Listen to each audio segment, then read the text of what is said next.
भारताचं असं सर्वोच्च सभागृह, संसद भवन आणि प्रत्येक राज्याचं विधिमंडळ हे एक कायदेमंडळ म्हणून काम करते.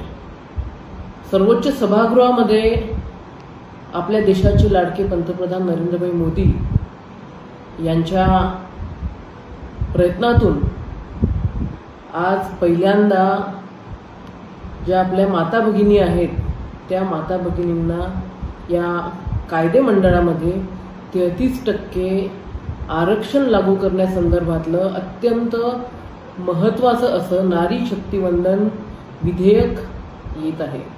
आणि या नारी शक्ती विधेयकाच्या माध्यमातून आमच्या माता भगिनी ह्या आज संसदेमध्ये जाणार आहेत, विधिमंडळामध्ये जाणार आहेत.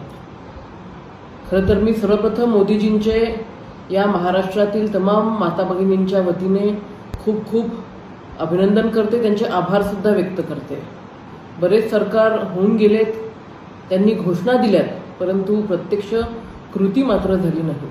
आज मोदीजींनी प्रत्यक्ष कृतीमधून महिलांप्रती असलेला आपला आदर सन्मान हा दाखवून दिलेला आहे.